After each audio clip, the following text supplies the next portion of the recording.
Siyempre, ang mga Kalingap reactors din natin, no? Pasupport na rin po ng kanilang YouTube channel. Hello po, please support React PH. Sa pong Kalingap na sugid na taga-subaybay. Please support po ninyo.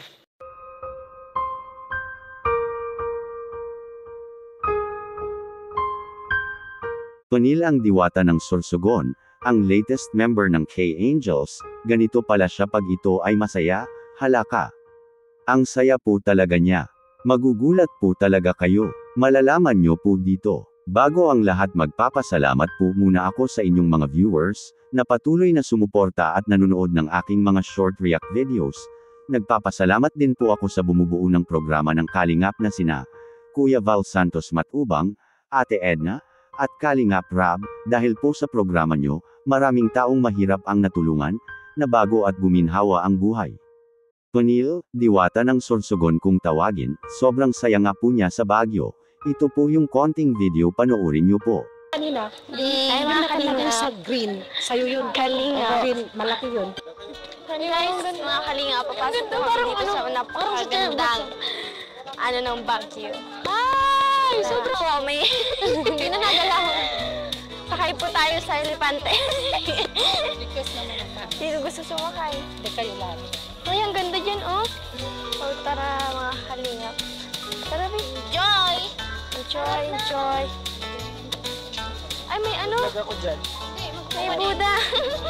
So, andito na po kami sa Thailand. Friendship Park. Thailand. Andito na tayo sa Thailand. Thailand Friendship Park. Bagay ito sa atin. Friendship.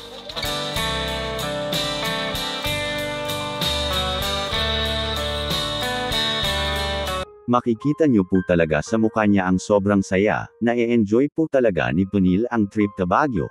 Ang gaganda naman po talaga ng mga tanawin, tapos ang presko pa ng hangin, sabi nga po nila na parang nasa ibang bansa po sila. Salamat po talaga sa Kalingap na naisama nila si Tonil sa trip nila. Laking tulong po talaga ito para sa kanya. Dahil bago pa lang po kasi nawala ang tatay niya at namimiss pa niya ito. Kaya ang masama siya sa Baguio ay nakakatulong po talaga. Kahit sa sandaling panahon ay nakakalimutan niya ang pangungulila niya sa tatay. Mag-enjoy ka lang Tonil, kasama mo naman ang ibang K-Angels, na mga bago mo ng mga kaibigan. At salamat po talaga sa Kalingap na tinuturing si Tonil na isang parte ng pamilya. Wala na po kasi siyang mga magulang kaya kung wala po ang Kalingap ay paano na kaya ang buhay ni Tonil? Di na siguro siya makakapag-aral pa at siguro magtatrabaho na ito. Kaya mabuti po talaga na natagpuan siya ng Kalingap kasi ito ang tutulong sa kanya para makabangon sa buhay at may patuloy pa ang kanyang pangarap kasi pag-aaralin siya nito. Salamat po talaga Kalingap ng sobra.